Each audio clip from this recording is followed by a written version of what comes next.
Hare Nama eva kevalam, kalo nasteva nasteva nasteva gatiranyata. Hare Nama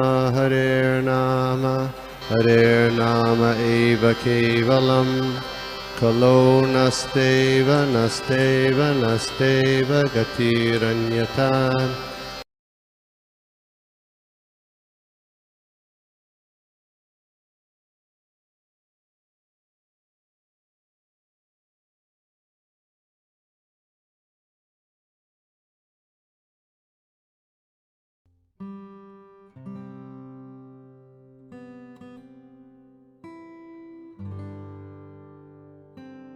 आज हम पठन कर रहे हैं श्रीमद् भागवतम से।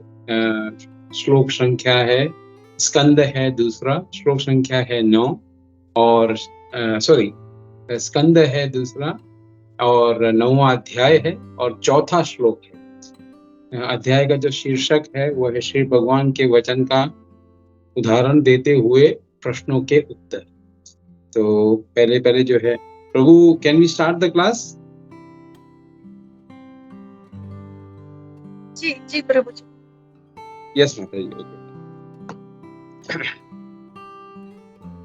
तो 1 मिनट।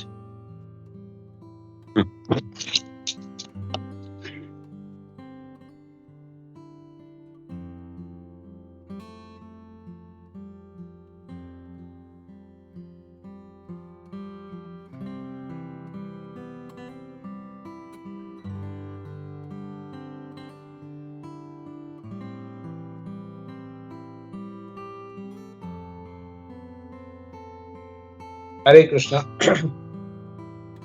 तो पहले हम मंगलाचरण करते हैं। ओम नमो भगवते वासुदेवाय, ओम नमो भगवते वासुदेवाय, ओम नमो भगवते वासुदेवाय।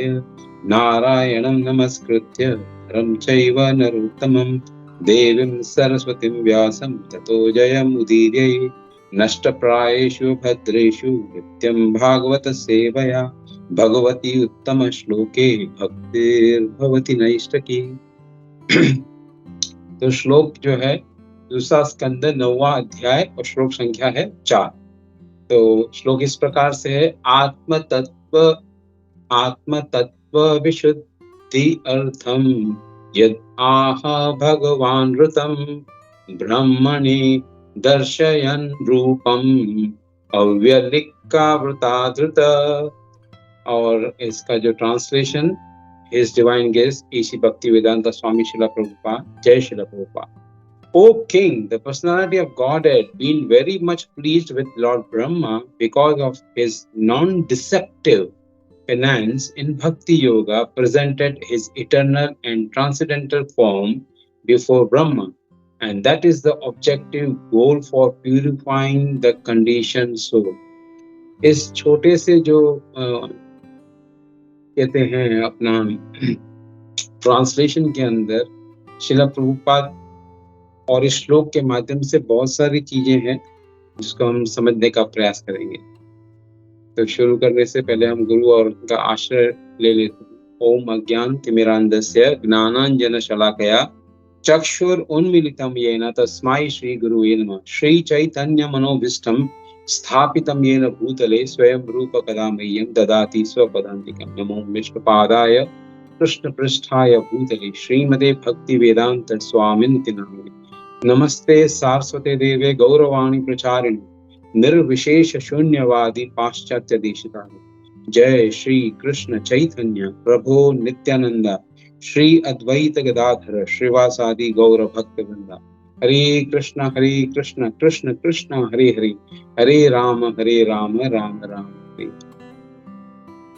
तो आज का जो इस श्लोक है, इस श्लोक के माध्यम से हम कुछ प्रश्न हैं, उन प्रश्नों का उत्तर देखने का प्रयास करेंगे।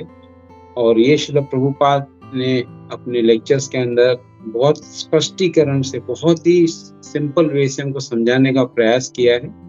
तो प्रश्न कुछ ऐसे हैं, पहले हम प्रश्नों को देख लेते हैं, फिर एक से एक प्रश्न का हम उत्तर देखने का प्रयास करते हैं। तो प्रश्न क्या है? तो सबसे पहले जो प्रश्न उठता है कि सही माने में शुद्धिकरण क्या है? जो हम आचमन करते हैं, ये सब करते हैं, वो एक एक प्रोसेस है, एक तरीका है उस तरफ करने का, मगर सही रियल में प्यूरिफिकेशन क्या है? सही में जो है प्यूरिफिकेशन का अर्थ क्या है? सही में शुद्धिकरण का अर्थ क्या है? तो इस प्रश्न को हम समझने का प्रयास करेंगे श्रील प्रभुपाद के माध्यम से। और दूसरा उन्होंने बताया है, दूसरा प्रश्न उठता है कि ये शुद्धिकरण का लक्ष्य क्या है? जो शुद्धिकरण हम करेंगे तो उसका लक्ष्य क्या है? उसका गोल क्या है, जिसको इंग्लिश में कहते हैं। और उसके बाद में जो एक फिलोसॉफिकल तत्व ज्ञान के बारे में बात आती है कि आत्म तत्व क्या है, ये तीसरा प्रश्न है। और फिर जो शुद्धिकरण है वो शुरू कहाँ से होती है, उसका उद्गम कहाँ से होता है? तो मतलब ये जो शुद्धिकरण है, प्यूरिफिकेशन, कहाँ से स्टार्ट होता है, ये मतलब हम जानने का प्रयास करेंगे। और फिर दो जो धारणाएं हैं, जो गलत धारणाएं हैं, भ्रमित धारणाएं हैं, जिसको इंग्लिश में कहते हैं मिसकंसेप्शंस, वो कौन सी हैं, जो इस श्लोक के माध्यम से हम समझने का प्रयास करेंगे। और इन जो गलत जो धारणाएं हैं, जो गलत मिसकंसेप्शंस हैं, मिसकंसेप्शंस जो हैं, इसको हम कैसे इसको निकाल सकते हैं, वो देखने का प्रयास करेंगे। और अंत के अंदर हम ये देखेंगे कि जो ये प्यूरिफिकेशन है या शुद्धिकरण है, वो कैसे हम जो अचीव कर सकते हैं, वो हम कैसे प्राप्त कर सकते हैं। तो पहला जैसा है, व्हाट इज प्यूरिफिकेशन, यानी शुद्धिकरण क्या है? तो श्रील प्रभुपाद बताते हैं कि शुद्धिकरण का सही माने में जो अर्थ है या सही माने में जो उसका मतलब निकलता है, वो है भगवान को अपने साथ, अपने सामने, फेस टू फेस, यानी अपने समक्ष भगवान को देखना। ये शुद्धिकरण का रियल मीनिंग है। Purification means that one will be able to see God face to face. भगवान को सामने अपने समक्ष देख सके, वो शुद्धिकरण का सही माने में अर्थ होता है। तो हम देखते हैं कि भाई शुद्धिकरण का कैसे प्रभुपाद अपने जो लेक्चर्स के अंदर उदाहरण देते हैं कि अगर जो है सूर्य के आगे अगर एक बादल आ जाता है तो हमें जो है अंधकार हो जाता है, हमको स्पष्ट दिखाई नहीं देता। मगर जैसे ही वो बादल हट जाता है, ढल जाता है, तो वहां से हमको सूर्य की रोशनी क्लियरली दिखाई देती है। तो उसको वो जो है, ऐसा ये जो प्रोसेस है, यानी जो हमारे आगे मिसकंसेप्शंस हैं, हमारे आगे भ्रमित धारणाएं हैं, वो आके हमारी जो बुद्धि को है पूर्ण रूप से हमको ढक देती हैं। तो उसको निकालने के लिए सूर्य के समान हमको रोशनी की आवश्यकता होती है। तो सूर्य के समान हमको जो रोशनी है, जो हमको दिव्य रोशनी कौन देता है, तो वो हमको ज्ञान देता है। तो श्रील प्रभुपाद अपने लेक्चर्स के अंदर बताते हैं कि ये जो प्रोसेस है, ये जो तरीका है, इसको मतलब जो है इसको प्यूरिफिकेशन कहते हैं। यानी हमारे अंदर जो गलत धारणाएं हैं उनको निकालना और क्लियरिटी देना चाहिए हमको। तो ये एक बात श्रील प्रभुपाद बताते हैं। भगवान तो हर जगह पर है, भगवान तो हर जगह पर है। और भगवान जो है, जो लोग हैं वो आपसे बहुत बार आपको प्रश्न पूछेंगे कि भगवान है तो दिखाई क्यों नहीं देते। तो उसके ऊपर हमने भी जो सर्वभौम प्रभु की जो कहानी जो बताते हैं हमेशा लेक्चर्स के अंदर, कि जो मक्खन है वो जो है किसमें मक्खन कहाँ से निकलता है? तो मक्खन निकलता है दूध से। दूध में मक्खन है मगर दिखाई नहीं देता, तो उसके लिए प्रयास करना पड़ता है। तो यहाँ पर भी जो है श्रील प्रभुपाद अपने लेक्चर्स के अंदर उदाहरण देते हैं कि भगवान तो हर जगह पर है मगर दिखाई नहीं देते। तो जो एथियस्ट होते हैं, जो आपको ये कहते हैं कि भगवान अगर है तो मुझे दिखाई क्यों नहीं देते, तो उसके ऊपर एक छोटा सा एक वाक्य आता है, छोटा सा एक क्लिपिंग याद आता है मुझे।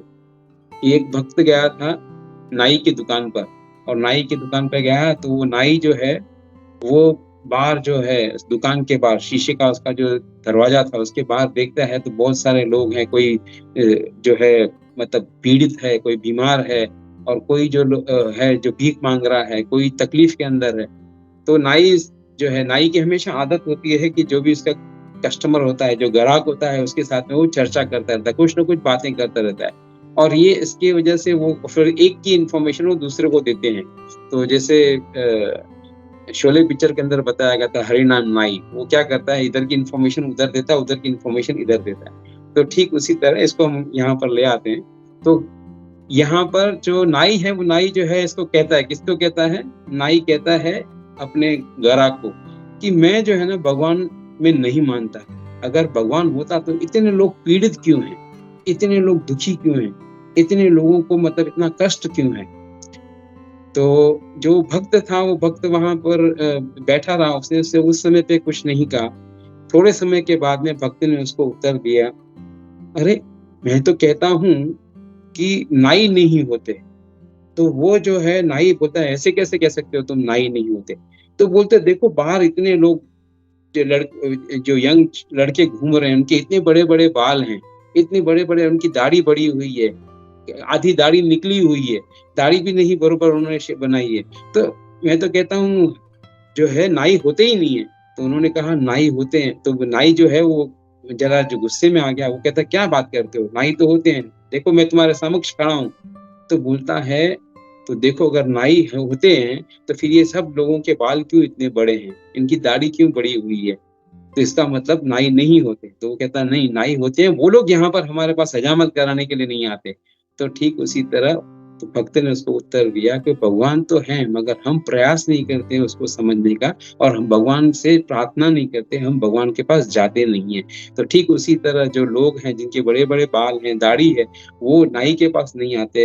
तो ऐसे जो भक्त, ऐसे जो जो मतलब जो लोग होते हैं, जो एथिस्ट होते हैं, वो भगवान को नहीं मानते। अगर भगवान को मानेंगे, भगवान के पास जाएंगे, भगवान के बारे में जानकारी प्राप्त करेंगे, तो उनको भी भगवान के बारे में पता चलेगा। तो ये एक जो है अभी यहाँ पर मतलब बात आती है कि भगवान तो हर जगह पर है, तो उसको भगवान को देखने के लिए क्या चाहिए, तो जो भगवान को देखने के लिए हमको ऐसे अंजन चाहिए, जैसे परम संहिता में कहा गया है कि हमको जो आंखों के अंदर प्रेम का अंजन लगाएंगे तब हमको भगवान दिखेंगे।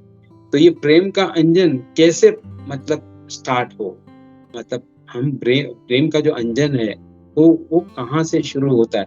तो ये अभी जो हमारा दूसरा एक प्रश्न था जिसके अंदर हमने कहा था कि when does the purification starts, ये जो प्यूरिफिकेशन है, जो शुद्धिकरण है, वो कब शुरू होता है। तो शुद्धिकरण कब होता है और उसकी जो पहला जो पड़ाव है या पहला जो स्टेप क्या है शुद्धिकरण का, तो उसके बाद में इसके साथ साथ में आता है आत्म तत्व के बारे में जानने का। तो आत्म तत्व सही माने में क्या है, ये दो चीजों को हम एक साथ में देखेंगे। तो आत्म तत्व का मतलब होता है कि भगवान का जो विज्ञान है, भगवान का जो विज्ञान है उसको समझना, और उसको समझने के लिए हमको क्या करना पड़ता है, हमको प्यूरिफाई, शुद्धिकरण करना पड़ता है। तो भगवान के ज्ञान को या विज्ञान को समझने के लिए हमको जो शुद्धिकरण करना पड़ता है, तो इसमें दो शब्द आते हैं श्लोक के अंदर, आत्म तत्व और विशुद्धि अर्थम। यानी विशुद्धि यानी आपको प्यूरिफिकेशन, आपका जो शुद्धिकरण, तो उसका अर्थ मतलब क्या है भगवान को समझने का, और भगवान को जो है भगवान के विज्ञान को समझने का तरीका क्या है, तो हमको शुद्धिकरण। तो प्रभुपाद बताते हैं कि जो पहला पड़ाव होता है या पहला जो प्रश्न उठता है हमारे हृदय के अंदर, जो प्यूरिफिकेशन यानी शुद्धिकरण का जो पहला प्रश्न है, वो होता है कि हु एम आई, मैं कौन हूँ और भगवान कौन है, और मेरा भगवान के साथ में जो संबंध क्या है। जब हम ये जानेंगे कि भगवान कौन है, मैं कौन हूँ, मेरा भगवान के साथ में संबंध क्या है, मैं इस अवस्था के अंदर, इस भौतिक जगत के अंदर क्यों आया हूँ, जब ये प्रश्न उठेंगे तब ये शुद्धिकरण का पहला स्टेप है। वहां से शुद्धिकरण स्टार्ट होती है, क्योंकि तब जिज्ञासा उत्पन्न होती है, और वो जिज्ञासा के कारण जो मनुष्य है फिर ज्ञान बटोरने का प्रयास करता है। तो If I can understand God, then I can understand. अगर मैं भगवान को समझ सकता हूँ तो मैं अपने आप को भी समझ सकता हूँ। कहना बहुत मुश्किल है क्योंकि भगवान को समझना बहुत मुश्किल है, मगर उसी तरह कि जब तक हमको कोई सही गुरु न मिले तब तक वो बहुत कठिन है। अगर हमको सही माध्यम से, सही जो संप्रदाय से जुड़े हुए गुरु मिल जाए जो हमको सही मार्गदर्शन दें, तो ये बहुत आसान हो जाता है। हम देखते हैं कि इतना हम जब भी कोई नया मोबाइल लेते हैं उसके अंदर कितने सारे फंक्शंस रहते हैं, हमको समझ में नहीं आते। मगर कोई हम पहले तो हम खुद प्रयास करते हैं, नहीं समझ में आते, बाद में हम किसी से जाके उसकी सलाह पूछते हैं, अरे तेरे पास ये सेम मोबाइल है ना, इसके अंदर ये फंक्शन जरा मेरे को बता तो कहाँ पर है। तो वो जब ये आपको बताता है तब आपको उसका पता चल जाता है कि हाँ यार ये फंक्शन इस मोबाइल के अंदर यहाँ पर है। तो जब तक आपको ज्ञान कोई सही गुरु नहीं देगा, यानी जिसको जानकारी वो नहीं देगा, तब तक आपको जो है जो भ्रम है या जो जो आपकी जिज्ञासा है वो समाप्त नहीं होगी। तो यहाँ पर बात अभी दूसरा प्रश्न जो है अभी आता है कि व्हाट इज आत्म तत्व। तो आत्म तत्व का मतलब बताते हैं यहाँ पर श्रील प्रभुपाद अपने लेक्चर्स के अंदर बताते हैं कि आत्म तत्व का मतलब है ज्ञान, नॉलेज। तो हमको अंधकार के अंदर कुछ भी दिखाई नहीं देता।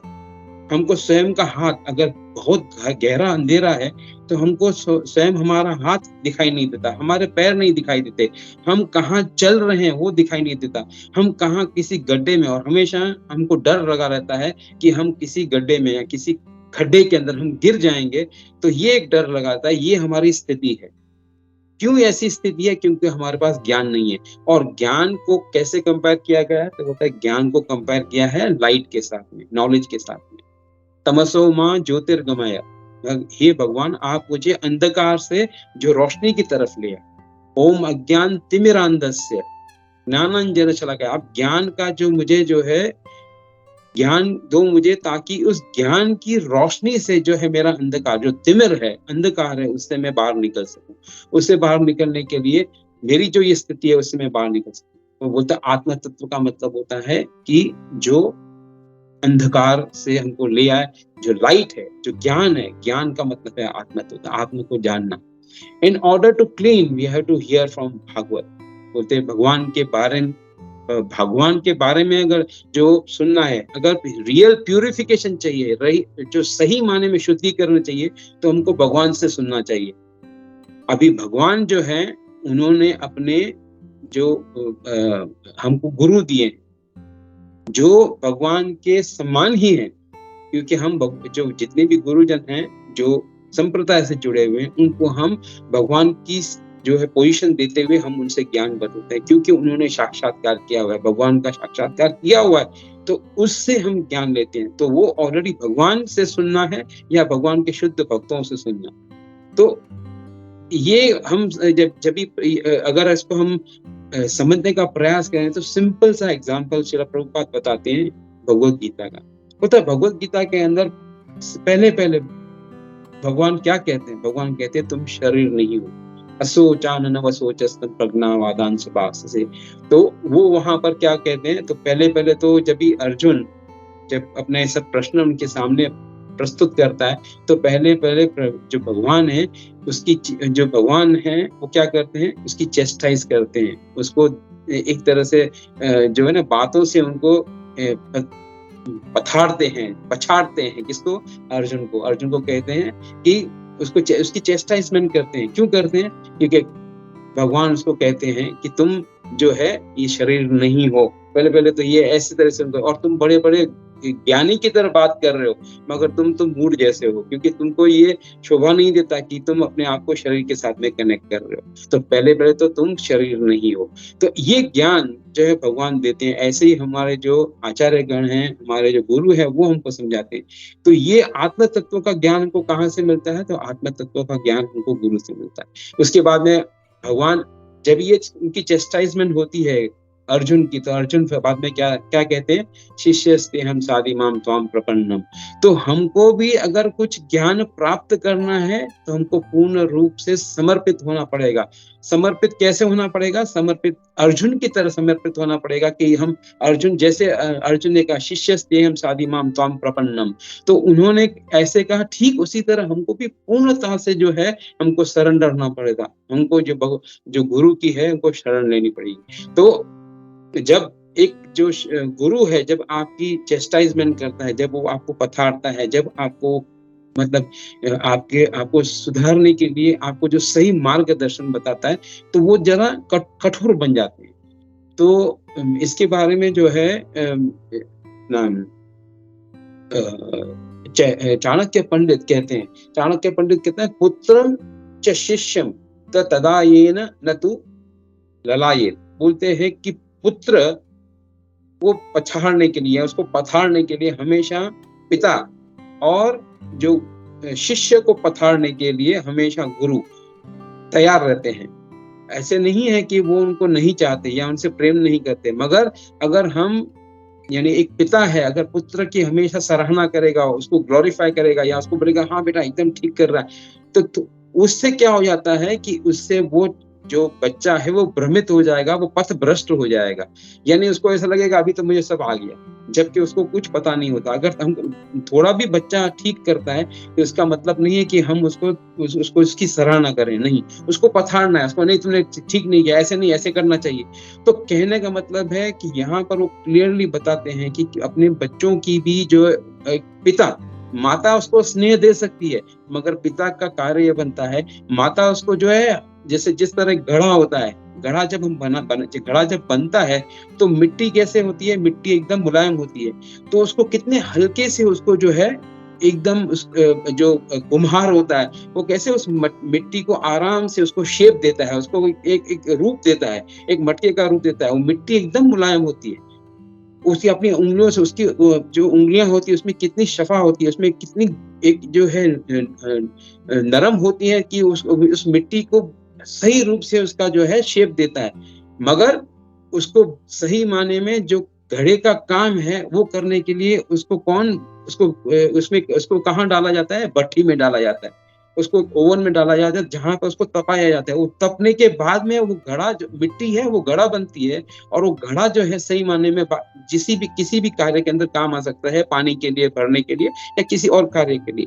यानी कहने का अर्थ है कि दोनों की बहुत जरूरत है। तो माता जो है बच्चों को स्नेह से उसको जो पाल पोस के बड़ा करे, मगर पिता जो है वो उस बच्चे को प्रताड़ित करे, उसको हमेशा जो है करेक्ट करता जाए। तो ठीक उसी तरह गुरु भी जो हमेशा हमको, जब कोई भी हम जब भी मिस्टेक्स करते हैं तो गुरु हमको जो है हमको दंडित करते हैं या हमको बुरा भला कहते हैं। तो ये क्या है, ये हमको भौतिक जगत से निकलकर आध्यात्मिक जगत के लिए, यानी भट्ठी के अंदर डाल के हमको मजबूत बनाने का वो प्रयास कर रहे हैं। तो गुरु, तो यहाँ पर भी जब कहते हैं, जब हमको कैसे बनना है, तो हमको अर्जुन की तरफ। Therefore, as soon as Krishna was accepted as Guru, जैसे ही कृष्ण को जो है अर्जुन ने अपना गुरु बना लिया, तो मतलब I become your disciple। तब वहां पर उसको बोलते हैं कि if you had been actually Pandita, Arjun को कहते हैं अगर तुम सही माने में पंडित होते तो तुम ये नहीं कहते कि मतलब ये मेरे जो हैं सगे संबंधी हैं, इनको मैं कैसे मारूं। तुम शरीर के लेवल पर, यानी अपने शरीर के लेवल पर तुम ये बात नहीं करते। सो आत्म तत्व मतलब क्या है? आत्म तत्व का मतलब होता है कि ज्ञान देना, सही माने में ज्ञान देना। और सही ज्ञान क्या है? सही ज्ञान का मतलब है रोशनी। तो यहाँ पर रोशनी और ज्ञान के बारे में बताया गया। तो अब यहाँ पर जो आत्मा है, आत्मा के बारे में बताया गया। तो यहाँ पर आत्मा जो संस्कृत के अंदर है, संस्कृत के अंदर आत्मा मतलब अलग अलग सिचुएशन के अंदर उसको यूज किया जाता है। शरीर के लिए भी आत्मा यूज किया जाता है, मन के लिए भी आत्मा को यूज किया जाता है, और आत्मा जो आत्मा है उसके लिए भी आत्मा को यूज किया जाता है। तो बोलते हैं इन सही माने में जो व्हाट इज प्योर आत्मा, तो नाउ आत्मा is covered with subtle body. तो उसकी अलग अलग स्थिति के हिसाब से जो बताया जाता है, तो बोलते हैं कि भाई जो कर्मी होते हैं, वो कर्मी जो बोलते हैं कि आत्मा, वो शरीर को जो है आत्मा मानते हैं, यानी शरीर को आत्मा मानते हैं। और जो ज्ञानी होते हैं वो मन को और बुद्धि को, वो उसको आत्मा मानते हैं। बट आत्मा जो है, जो सही माने में जो आत्मा है, इन दोनों चीजों से, मन से, बुद्धि से और शरीर से परे है। Therefore we have to purify the idea of आत्म तत्व। हमको जो आत्म तत्व, यानी हमको उस जो हमारी आइडिया है, जो हमारे विचार हैं, उसको शुद्धिकरण करना है। तो ये शुद्धिकरण कैसे हो सकता है? तो जैसे पहले बताया कि ये हम भगवान के बारे में सुनते हैं और भगवान के शुद्ध भक्तों के माध्यम से सुनते हैं, तब ये हमारा शुद्धिकरण होता है ज्ञान के रूप में। जो आत्म तत्व, जैसे मैंने बताया, लाइट यानी एक नॉलेज के माध्यम से हम इसका शुद्धिकरण करते। तो इसका जो हमारे शरीर के, जैसे ये भी हम चेक कर चुके।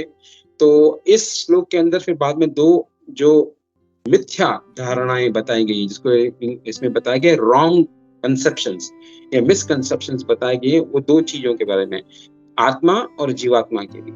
तो आत्मा के बारे में और जीवात्मा के बारे में दो मिसकंसेप्शंस या दो गलत धारणाएं या जो मिथ्या धारणाएं हैं वो कौन सी हैं?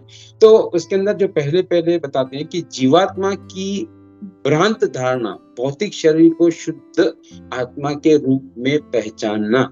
यानी कहते हैं कि अगर जीवात्मा यानी जीव है, वो ऐसे समझना कि भाई जो धारणा भौतिक शरीर को शुद्ध आत्मा यानी अपने शरीर को ही आत्मा समझना, ये गलत धारणा है। पहली धारणा ये बताई गई कि जीवात्मा यानी हम अपने आप को क्या समझते हैं कि हम जो शुद्ध आत्माएं हैं, यानी हमारा शरीर शुद्ध आत्मा है, तो वो एक गलत धारणा है। और दूसरी गलत धारणा क्या है?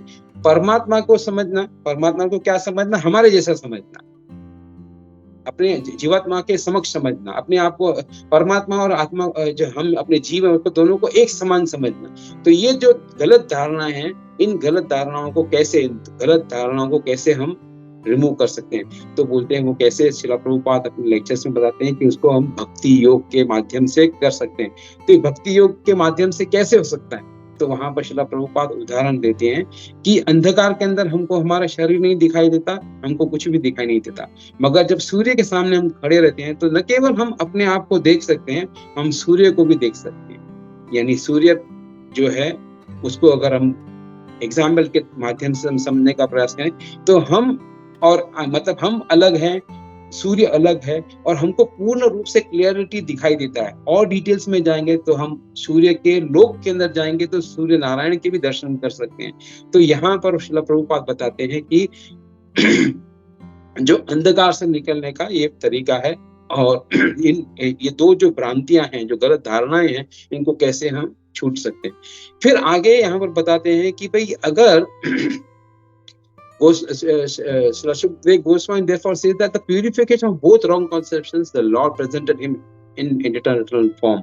तो इन दोनों गलत धारणाओं को ध्वंस करने के लिए, उनको समाप्त करने के लिए भगवान ने अपने आप को भगवान के स्वयं के रूप के अंदर ब्रह्मा जी के सामने समक्ष उन्होंने उनको दर्शन दिया। भगवान जी ने ब्रह्मा जी को दर्शन दिया। But when did this Lord do it? भगवान ने ये कब किया? भगवान ने ऐसे ही नहीं जो है ब्रह्मा जी के एक बार कहने पर आ गए। भगवान ने तभी उनको दर्शन दिया जब ब्रह्मा जी ने काफी हजारों साल तक उन्होंने तपस्या की थी। तो तपस्या करने के बाद में हमको भगवान के दर्शन हो सकते हैं। तो और श्रील प्रभुपाद इसके अंदर बताते हैं श्लोक के अंदर कि भक्त्या माम अभिजानाति, आप किसी और तरीके से भगवान को नहीं जान सकते। There is only one person, जैसे भगवत गीता के 18वें अध्याय के 55वें श्लोक में बताया गया है कि तुम सिर्फ if you want to know me, भगवान कहते हैं अगर तुमको मुझे जानना है तो तुम केवल भक्ति के माध्यम से आप जान सकते हो, केवल भक्ति के माध्यम से जान सकते हो, और इसका कोई विकल्प नहीं और कोई तरीका नहीं।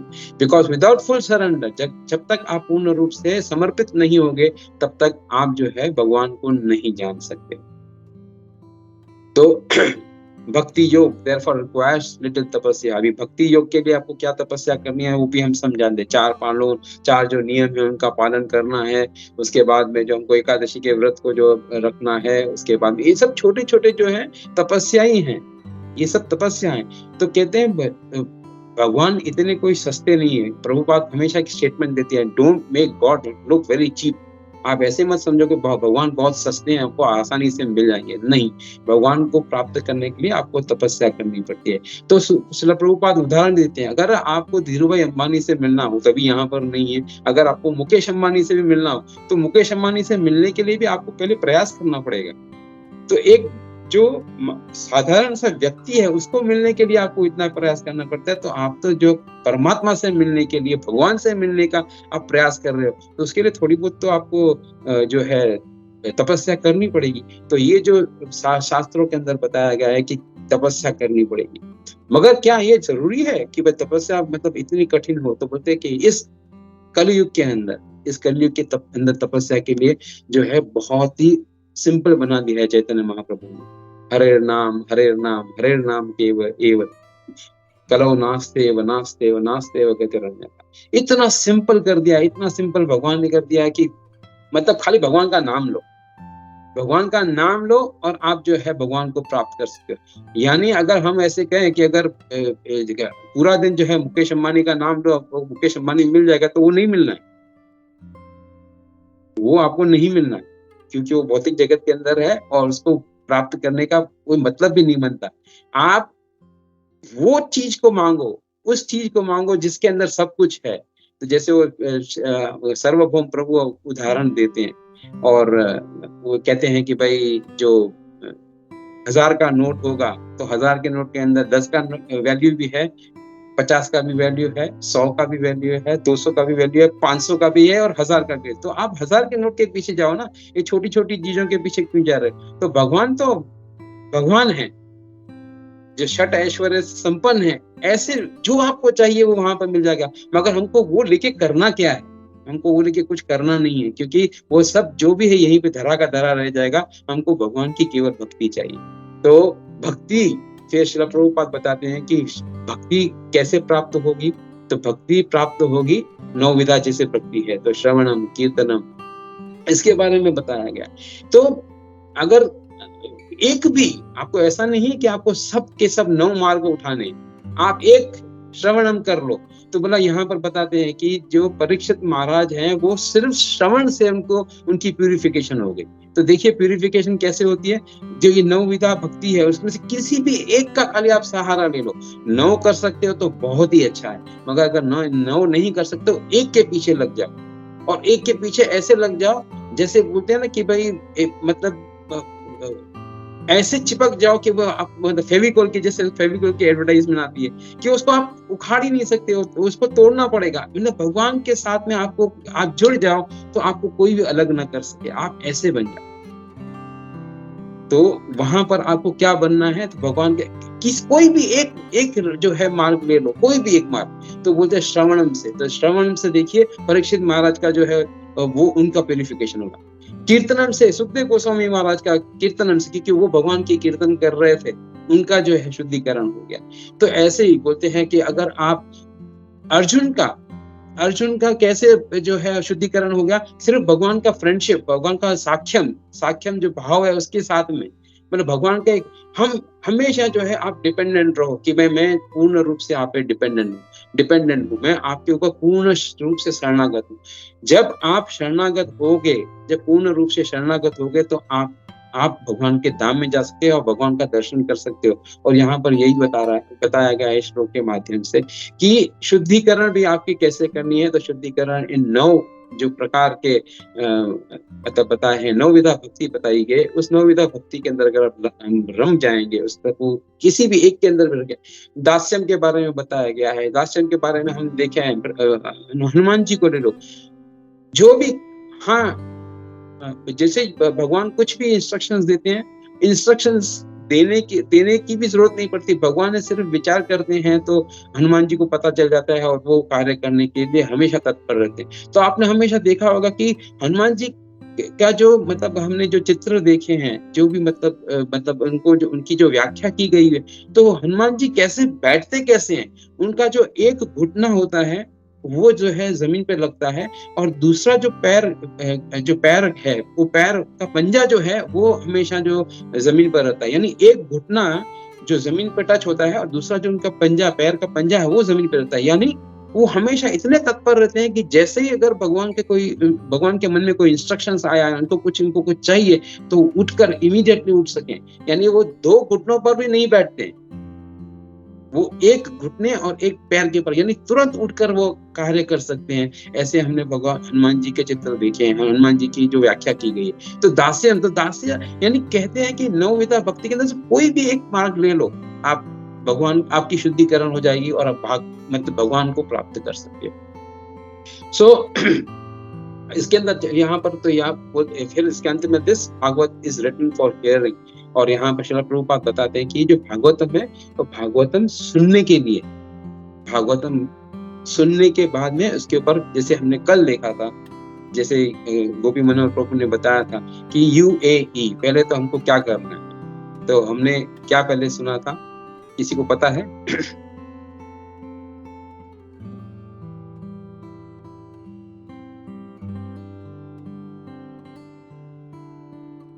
हरे कृष्णा।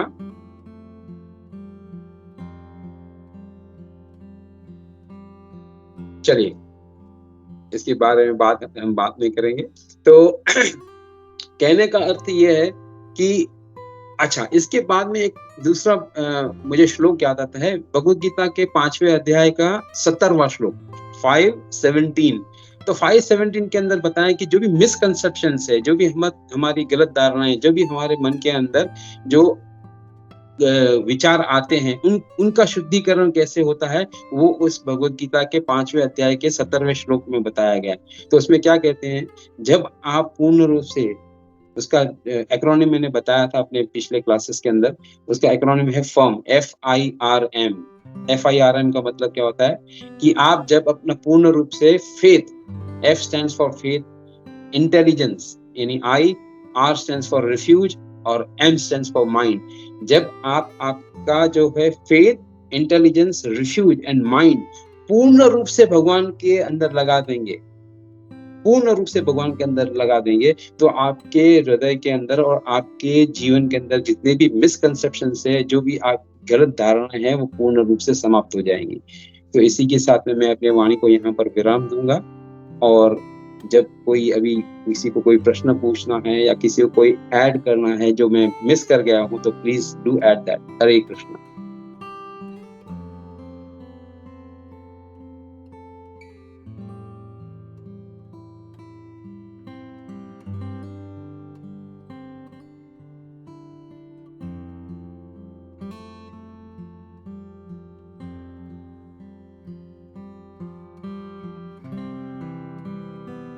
यस, अपर्णा माता जी। हरे कृष्णा प्रभु जी, धन्यवाद, प्रणाम। प्रभु जी बहुत सुंदर क्लास था प्रभु जी। एंड आप जो ये जो छोटे छोटे ये जो देते हैं ना, जैसे कि फॉर्म अभी दिए, बहुत सुंदर है। और मतलब बहुत अच्छा लगता है। ये भी याद रखना, अच्छी तरह से पढ़े, कभी कभी कुछ और चर्चा करे तो मन मतलब याद रखने में इजी होता है प्रभु जी। Thank you so much. प्रभु जी एक मिनट हम पूछना चाहते हैं, F फॉर फेथ बोले हैं आप, I for intelligence, R for refuge, REFUGE। Yes, refuge, भगवान की शरण लेना, शरण लेना। जी जी प्रभु जी, thank you so much. And M for mind. Thank you प्रभु जी। हरे कृष्णा, बहुत सुंदर था class, thank you.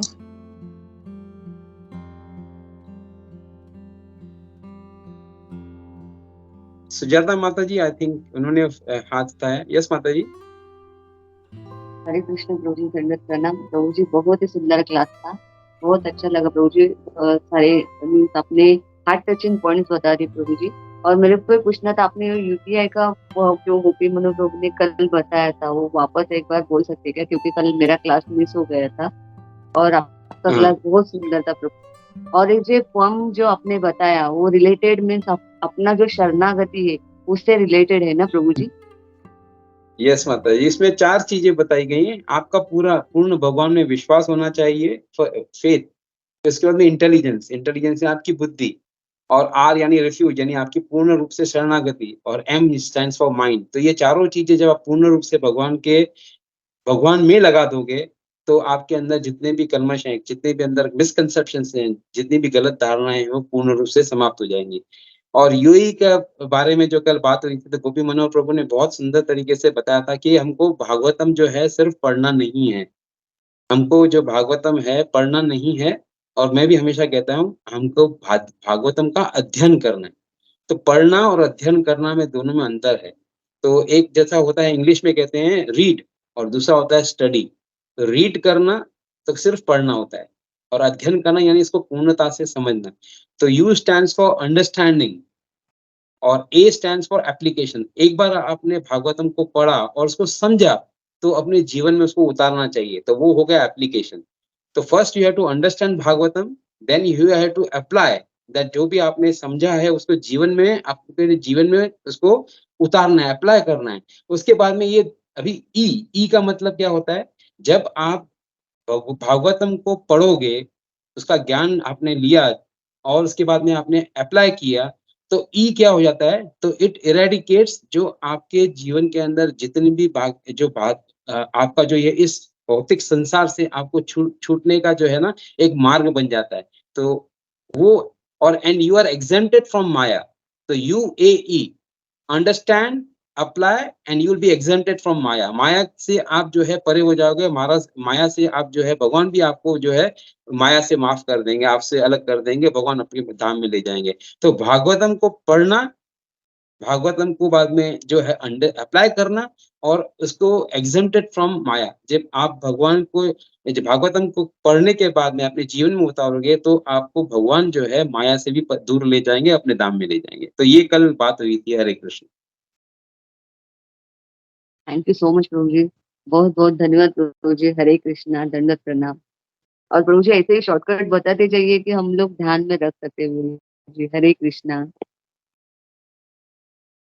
Thank you so much माता जी। It's all because of Srila Prabhupada and the devotees mercy ये पॉसिबल है, वरना तो हम लोग क्या है, हम लोग कुछ नहीं है। उस समय पे बात याद आ गई थी और आज के क्लास में याद आ गई, तो उसको शेयर किया।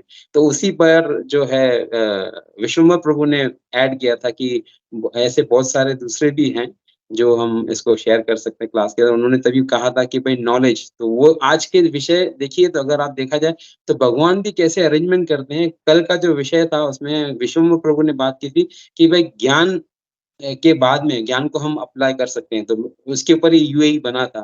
तो मैं तो अभी ये कहता हूँ कि जो भागवतम और भगवत गीता है, यूएई के लिए बना हुआ है। हरे कृष्णा। यस कुंजेश्वरी माता जी। हरे कृष्णा प्रभु जी, बहुत बहुत धन्यवाद। बहुत सुंदर क्लास था हमेशा की तरह। और जो आपने कहा था कि किस तरह भक्ति योग के माध्यम से भगवान को प्राप्त किया जाता है, उसमें अपने गुरु का जो कार्य है वो भी बहुत सुंदर तरीके से बताया कि जिस तरह एक पिता कभी अपने बेटे की प्रशंसा नहीं करता है, हमेशा उसे डांटता रहता है, उसी तरह गुरु भी हमेशा डांटता रहता है। वो मुझे बहुत दिल छूने वाली बात लगी कि हमेशा ऐसे ही होता है ना, कितने भी अच्छी तरह से भक्त प्रगति कर रहे हैं लेकिन फिर भी गुरु नहीं बनते। नहीं नहीं, अभी तक कुछ नहीं, और अभी कुछ कर ही नहीं पा रहे हो आप, ठीक से करो, ठीक से करो। बहुत अच्छा लगा। और आपने जो श्रवणम का इतने अच्छे से बताया, तो वो भी है कि जैसे जैसे हमारा श्रवण अधिक बढ़ता है, वैसे वैसे हमें हमारी शुद्धि होती है, और भगवान भी कानों के माध्यम से ही हमारे हृदय में आते हैं। इसलिए श्रवणम बहुत जरूरी है। हरे कृष्णा प्रभु, बहुत बहुत धन्यवाद इतना सुंदर क्लास देने के लिए। थैंक यू माता जी। All glories to Srila Prabhupada, all glories to the acharyas, previous acharyas. Hare Krishna. Yes Aparna माता जी। हरे कृष्ण प्रभु, दंडवत प्रणाम। प्रभु मेरे मन में एक प्रश्न था बहुत पहले से। हम लोग का जो ये जो इस्कॉन है, इस्कॉन का तो प्रभुपाद बोलते हैं कि हमें सभी को पढ़ना चाहिए, अध्ययन करना चाहिए। लेकिन प्रभु कोई कोई ऐसा लोग भी है जो गांव में रहते हैं, जिसको पढ़ना लिखना उतना नहीं आता, तो क्या उन लोग के लिए सिर्फ श्रवण में काम कर जाएगा? अगर उन लोग ने बहुत बहुत ज्यादातर श्रवण करे, तो उनका क्या जो पढ़ते हैं उन वैसा ही इफेक्ट आएगा क्या प्रभु? हरे कृष्णा। हरे कृष्ण माता जी, बहुत सुंदर प्रश्न है। तो जैसे क्लास में हमने बताया था कि आप जो है ये नवविधा भक्ति के अंदर से कोई भी एक मार्ग ले लो, कोई भी एक मार्ग। तो वहां पर श्रवणम भी है, कीर्तनम भी है, और उसके बाद में पाद सेवनम है, उसके बाद में अर्चम है, दास्यम है, साख्यम है। तो ये जो कोई भी एक जो है आप ले लो, उससे आप प्राप्त कर सकते हो। तो अगर कोई जो लोग पढ़े लिखे नहीं भी हैं, तो वो श्रवण से क्यों नहीं कर सकते हैं? अभी सुखदेव गोस्वामी ने जो है कीर्तनम किया, और सुना किसने? परीक्षित महाराज ने। तो उनके अब शुद्धिकरण हो गया, जैसे हमने क्लास में बताया कि जो है परीक्षित महाराज ने उनका प्यूरिफिकेशन कैसे होगा? केवल भागवतम को सुनने से। उन्होंने तो भागवतम पढ़ा नहीं था, उन्होंने सिर्फ श्रवण किया था। तो श्रवण मात्र से जो भी है शुद्धिकरण हो जाता है माता जी। एंड जैसे भी कुंजेश्वरी माता जी ने बताया कि जो भगवान को अगर देखना है, हमारा लाइफ का जो भी ये पूरे क्लास का जो टॉपिक क्या था कि प्यूरिफिकेशन। और प्यूरिफिकेशन क्यों? मैंने जो प्रश्न उठाए थे, तो प्रश्नों के अंदर पहला प्रश्न क्या था कि व्हाट इज प्यूरिफिकेशन? शुद्धिकरण क्या है? तो शुद्धिकरण का श्रील प्रभुपाद बताते हैं भगवान को अपने समक्ष देखना, फेस टू फेस, जैसे हम किसी को देखते हैं और उससे बात करते हैं, ठीक उसी तरह अगर हम भगवान के साथ में बैठ के भगवान को सामने देखें और भगवान से बातें करें, तो उसको शुद्धिकरण कहते हैं। सही मायने में शुद्धिकरण वो है, श्रील प्रभुपाद बताते हैं। उसके बाद मैंने बताया कि भाई ऐसा क्यों है, what is the goal of the purification. इसका मतलब ये नहीं कि भगवान को हमको देखना ये हमारा उद्देश्य है, नहीं, हमको उसके लिए प्रयास करना है। वो गोल उस भगवान को ऐसे समक्ष देखते हुए भगवान से हम बात कर सकें, भगवान की हम सेवा कर सकें। तो उनको देखते हुए हम जब इस सेवा करेंगे और उनकी जब सेवा करेंगे, तो ये हमारा उद्देश्य होना चाहिए। और ये जब हम लालायित होंगे, जब हम उसकी तरह आकर्षित होंगे, तो वो कैसे उत्पन्न होता है। तो हमने देखा है कि भगवान श्री कृष्ण के खाली विचार मात्र से, भगवान के खाली जो गुणगान करने से हमको जैसे जब भी हम कोई सुंदर भजन सुनते हैं, मधुराष्टकम अगर सुनते हैं, तो किसी ने भी अगर भगवान का बहुत ही जो मधुर चित्र देखा होगा, तो जब हम मधुराष्टकम सुनते हैं तो हमको भगवान, हाँ भगवान, हम आंखें बंद करते हैं तो हमारे समक्ष जो है भगवान का पूरा चित्र आ जाता है। तो श्रवण है, वो हमने श्रवण किया है, हमने देखा, उसके बाद में हमने उसके बाद में सुना कि भाई जैसे हम ये अपना दामोदर अष्टकम सुनते हैं, दामोदर अष्टकम के अंदर क्या आता है, लसत कुंडलम। जब भी ऐसा हम सुनते हैं तो हमको ऐसा लगता है कि कृष्ण दौड़ रहे हैं और उनके कानों के अंदर जो कुंडल हैं वो हिल डुल रहे हैं। तो ये जो बातें हैं ये हमने सुना है, सुनने से हम उसका एक चित्र बना लेते हैं और जब हम उस भगवान का चित्र देखते हैं उसके साथ में हम को रिलेट कर लेते हैं। तो श्रवण से भी क्यों नहीं हो सकता है। श्रील प्रभुपाद क्लियरली बताते हैं, सब आचार्य बताते हैं कि केवल एक मार्ग आपने ले लिया, 9 के 9 करो तो बहुत अच्छा है, अगर 9 नहीं कर सकते तो खाली एक मार्ग को, मगर ऐसे पकड़ो कि जैसे आप मतलब वो आपसे छूटे नहीं। मतलब जैसे वो उदाहरण आता है बंदर का बच्चा, बंदर को कैसे पकड़ता है, वो जो है भगवान, वो ऐसे हमको भगवान को पकड़ना है कि मतलब अभी मैं पूर्ण रूप से जो है आपको मैंने पकड़ के रखा हुआ है, अभी आप किधर भी जाओगे मैं आपको छोड़ूंगा नहीं। और भगवान कैसे हमारे ऊपर कृपा करते हैं, बिल्ली के बच्चे से। बिल्ली का बच्चा जो होता है, बिल्ली अपने मुंह से उठा के उसको कहीं पर भी रख देती है, जहां पर भी रख देती है वो उसको सुरक्षित जगह पे रखती है। तो भगवान हमेशा हमको सुरक्षित जगह पे रखते हैं। और हमारा प्रयास क्या होना चाहिए, ये दोनों साइड से है। जो भगवान की तरफ से कृपा क्या होती है, वो बिल्ली की तरह हमको उठा के हमको सही जगह पे रखते हैं। और जहां पर भी हमको रखते हैं तो हमारा प्रयास क्या होना चाहिए, हमको भगवान को हमेशा याद रखना चाहिए। किस तरह याद रखना चाहिए, जैसे जो बंदर का बच्चा हमेशा बंदर को पकड़ के रखता है, तो ठीक उसी तरह हमारे हमारे जितने भी आइडियाज हैं, फेथ, इंटेलिजेंस, रिफ्यूजन, माइंड, तीनों चारों चीजों के अंदर हमेशा हमारे भगवान होने चाहिए। हरे कृष्णा। हरे कृष्णा प्रभु, बहुत सुंदर एक्सप्लेनेशन था प्रभु, बहुत सुंदर, थैंक यू सो मच। हरे कृष्णा। हरे कृष्ण प्रभु जी, यहाँ पे जो आपने प्यूरिफिकेशन के बारे में बताया, it's not a body purification, it's a heart purification ना प्रभु जी। माता जी वो तो पहले ही पहले हो गया कि I am not the body. वो जिससे क्लास शुरू हुआ था तो जिसमें हमने बताया कि this is purification of soul. Soul purified है, मगर इसका आवरण है, आवरण क्या आ गया है, माया का आवरण की वजह से हम जो है सोल इज नॉट कंटामिनेटेड। उसका जो आवरण है, जो हमारे इसके ऊपर से जो कवरेज है, वो उसको हमको निकालना है। हमको सिर्फ यही समझना है कि I am the part and parcel of the supreme personality of God. और ये जो आसपास में जो भी है वो मेरी माया है, जिसकी वजह से मैं प्रभावित हो जाता हूँ। मैं कभी दुख में हो जाता हूँ, कभी सुख में हो जाता हूँ, कभी जो है हर्षित हो जाता हूँ, कभी उल्लास में रहता हूँ, कभी मैं दुखी हो जाता हूँ। तो ये सब चीजें जो है ये आसपास के, उसको ये समझना है। तो हमको सिर्फ यही ध्यान रखना है कि हम आत्मा है और हम, हमारा कार्य क्या है, हमको परमात्मा की जाके सेवा करनी है। हरे कृष्णा।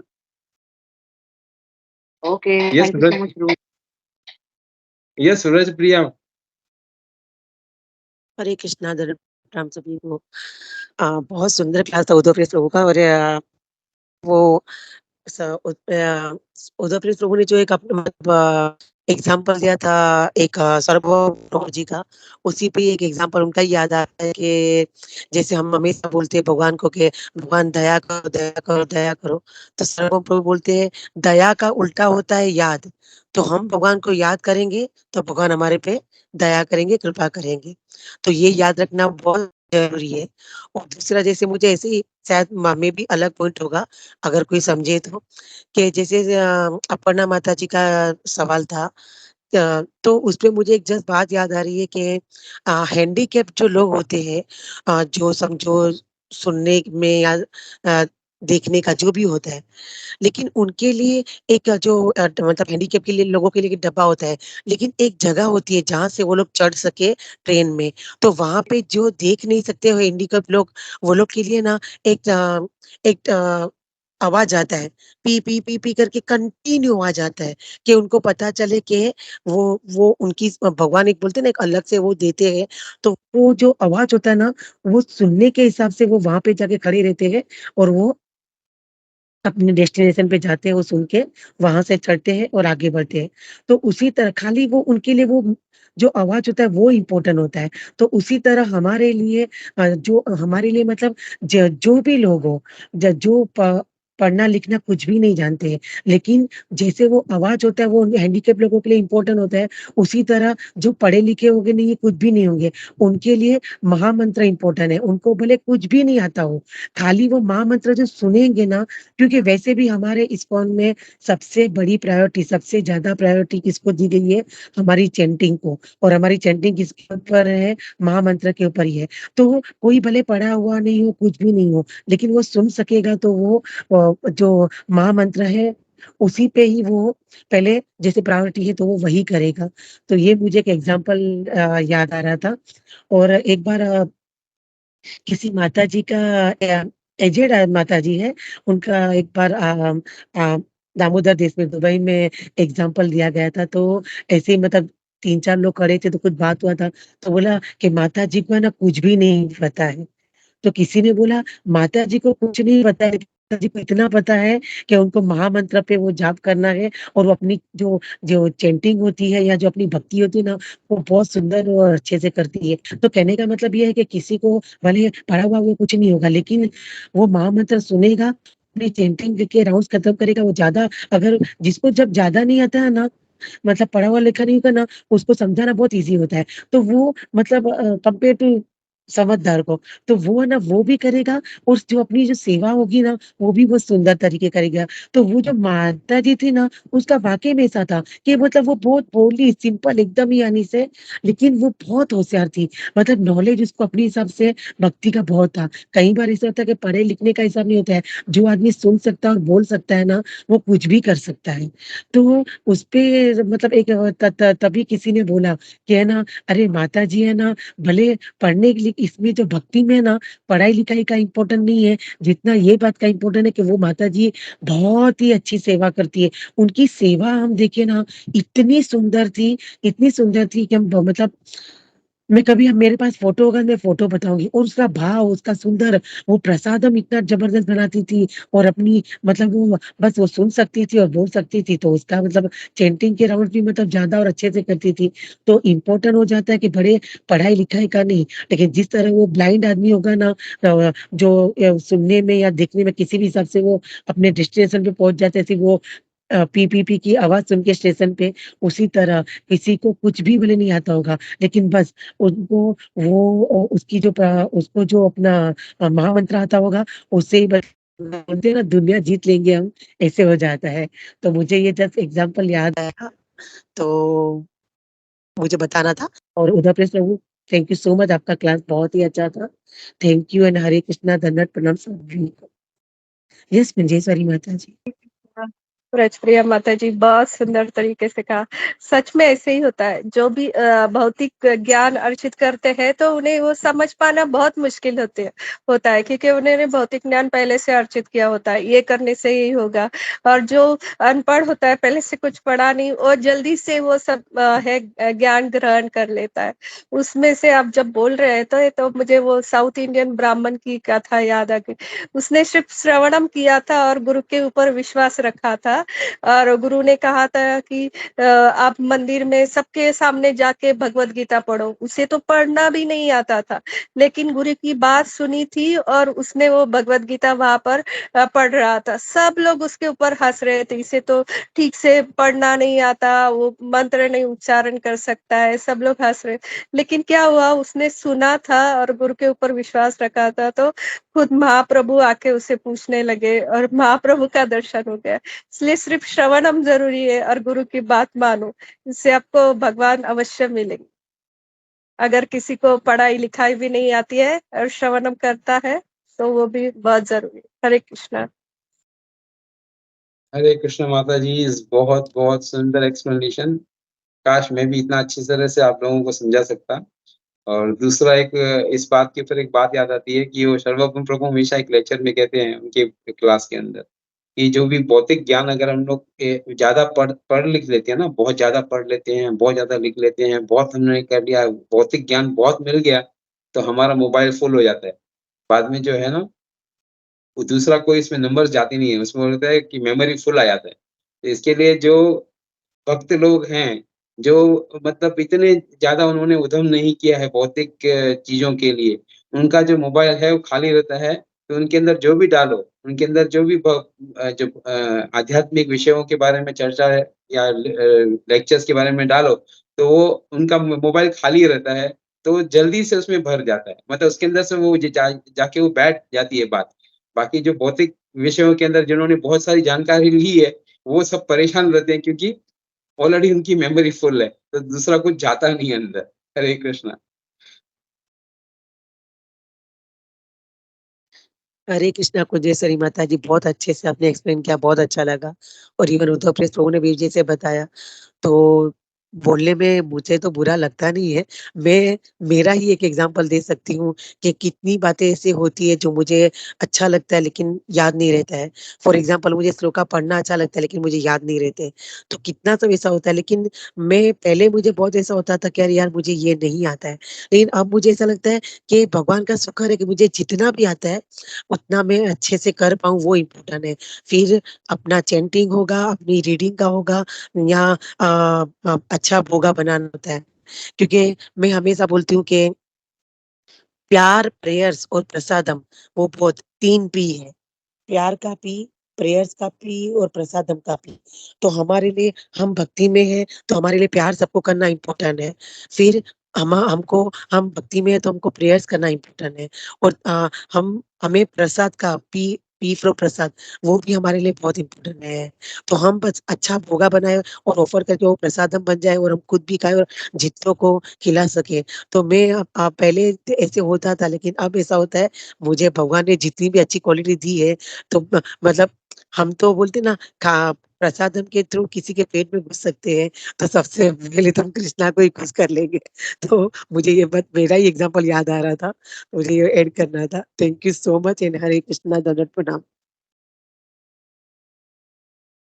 हरे हरे कृष्णा। सबको पता चल गया होगा कि मैं ये एक्रोनिम कहाँ से बनाता हूँ। तो अब ये सब लोगों को पता चल गया कि मैं एक्रोनिम्स जो हैं कैसे बनाता हूँ और कहाँ से मुझे प्रेरणा मिलती है। तो ये 3 पी इसने जी बोले, प्रभु। मगर ए, मा, माता जी 3 पी मेरे लिए है पास्ता, पकोड़ा एंड पिज़्ज़ा। तो वो ये बहुत अच्छा बनाती है और मैं खाता हूँ। हरे कृष्णा।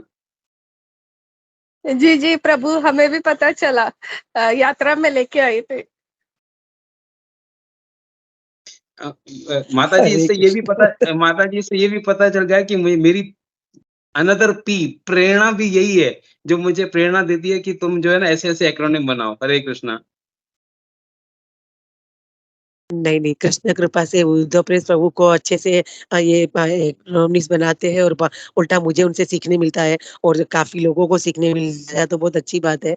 इससे ही मुझे याद आया कि थोड़ा टाइम पहले एक माताजी का क्लास था, तो वो गैप जीएपी का किसी ने टी-शर्ट पहना था, तो गुरु महाराज को इमीडिएटली मतलब ईश्वर जयप्रताप स्वामी गुरु महाराज को इमीडिएटली वो कौन-सा था, अ, क्या तो बोला था गुरु महाराज ने, गोविंदम आदि पुरुषम, जीएपी, गोविंदम आदि पुरुषम। तो वो बहुत सुन के अच्छा लगा था और पहली बार मैंने सुना था। तो उद्धव प्रेस प्रभु हो या चलो जो भी महाराज होंगे, किसी के भी मतलब जो भी हमारे महाराज है, वो तो सब मतलब प्रभुपाद जी के बोलते हैं ना, एक रतन जो मतलब एकदम अच्छे-अच्छे डायमंड्स हैं यानी से। लेकिन उद्धव प्रेस प्रभु जो ये सब बोलते हैं, उससे काफ़ी बहुत मुझे सीखने मिलता है और मैं खुद जब भी क्लास देती हूँ, तो मैं काफ़ी उनसे मतलब आइडियाज़ लेती हूँ और काफ़ी बहुत सीखती हूँ। लेकिन ये जो 3P है, वो मेरा खुद का ही है, ओन ब्रांड बोलते हैं ना कि मैंने खुद ने सोचा था कि हम अगर कृष्णा को प्यार करते हैं, तो हमें सबको प्यार करना चाहिए। एटलीस्ट हम प्रयास कर सकते हैं। ऐसा नहीं है कोई भी बात में, भक्ति में कोई भी बात का हिसाब होगा, उसमें सबसे पहला है कि हम हमें प्रयास करना है। हम ऐसा नहीं है कि हम सीधा झप मारे और हम आगे बढ़ सकते, ऐसा नहीं है। हम चैंटिंग हो या कुछ भी हो, अगर किसी को प्यार भी करना है या कुछ भी भक्ति में आगे बढ़ना है, मटीरियली होगा कि स्पिरिचुअली होगा, लेकिन हर बात में प्रयास करना इम्पोर्टेंट है और हम अच्छे से प्रयास करते हैं। तो ये बात में भी ऐसा है कि बस हमें प्रयास करना है, प्रयास करना है, प्रयास करना है और वो भी कृष्णा की कृपा है कि प्रसाद अच्छे से बनता है, जो खिला सकते हैं। और मुझे श्री माता जी की बात याद आ रही है कि उनको याद आ गया कि यात्रा में लेके आई थी, बट वो कृष्ण कृपा थी कि मैंने बनाया था और मुझे बहुत दिल की इच्छा थी, जब तक खुद का घर रेडी मतलब हुआ नहीं कि मैं सबको प्रसादम के लिए बुला सकूँ, लेकिन ये मैं छोटी-सी सेवा कर सकती हूँ। तो भाभी को भी बहुत था कि भाभी ने बोला, "मैं यात्रा में चल तो नहीं सकती हूँ, लेकिन मुझे आपको कुछ बना के तो देना ही है।" तो इसलिए उन्होंने थेपला बनाया था, चटनी और ढोकला बनाया था और मुझे फिल का बहुत था कि मैं आप लोगों को किसी तरफ का मतलब कप बना के खिला सकूँगी। तो वो भी एक कृष्ण की कृपा हो गई कि थोड़ी बहुत भी लेके आने का हुआ और खाने का हो गया। तो थैंक यू सो मच माता जी, आपको याद था, लेकिन बहुत अच्छा लगा। मैं हमेशा बोलती हूँ कि क्लास से ज़्यादा जो सबके डाउट्स होते हैं, क्वेश्चन आंसर होते हैं, सब होते हैं ना, वो बहुत अच्छा लगता है। उसमें काफ़ी बहुत सुनने और समझने मिलता है, सीखने मिलता है। तो थैंक यू ऑल। और मुझे लगता है आज बहुत ही लेट हो गया सबको, भले संडे है तो। लेकिन अच्छा लगा सुन के। तो अभी अगर किसी को और भी कुछ क्वेश्चन आंसर होगा या कुछ डाउट क्लियर होना होगा या कुछ भी एडिशन होगा तो कर सकते हैं। नहीं तो हम नरसिम्हा आरती भी चालू कर सकते हैं और प्रेयर्स भी ले सकते हैं। हरे कृष्णा और धन्यवाद प्रणाम सभी को। और मैं एक बात बताना चाहती हूँ, जो मुझे भी पता चला है कि प्रेम सखा प्रभु और सर्वरूपा माता जी की आज वेडिंग एनिवर्सरी, मैरिज एनिवर्सरी है, तो हम सब बहुत प्रेयर्स करेंगे उनके लिए कि और वो लोग बड़े हैं तो हम उनसे आशीर्वाद भी लेंगे कि हम भक्ति में खुद भी आगे बढ़े, दूसरों को भी आगे बढ़ाएँ। तो माता जी और प्रभु जी आप दोनों को बहुत-बहुत बधाई हो। कृष्णमतिरस्तु and happy Krishna and Guru merciful wedding anniversary. हरे कृष्णा, दंडवत प्रणाम। थैंक यू माता जी। उद्धव पृष्ठ प्रभु ठाकुर, धन्यवाद प्रणाम। बहुत ही अच्छा क्लास था आपका। एक्चुअली मैंने आपका लिए जितना मतलब तारीफ करो तो मेरे को लगता है वो कम हो जाता है। बहुत ही अच्छा क्लास, बहुत से सारे पॉइंट था, जैसे नवविधा भक्ति का, इसके बाद आत्मा का बारे में बताया आपने, चैतन्य महाप्रभु के बारे में बताया।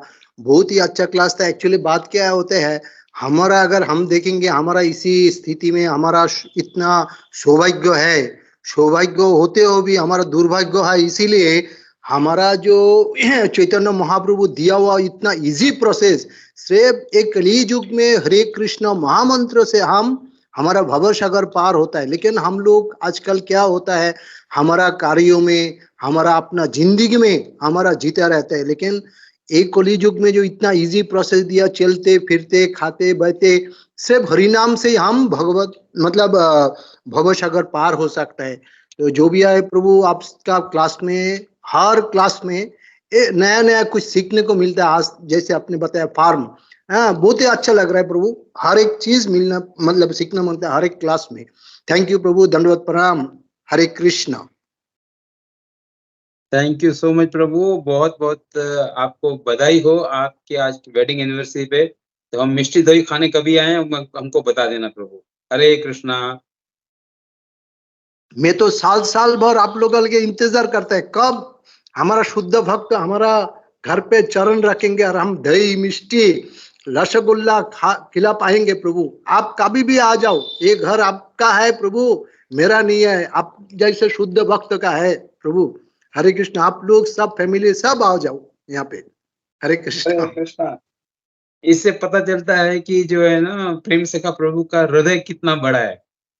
हरे कृष्णा। धन्यवाद प्रभु, और बहुत बहुत बधाई हो आपको और माता जी को आपकी वेडिंग एनिवर्सरी पे। कृष्णा मतिरस्तु। हरे कृष्णा। थैंक यू प्रभु, दंडवत प्रणाम सभी को।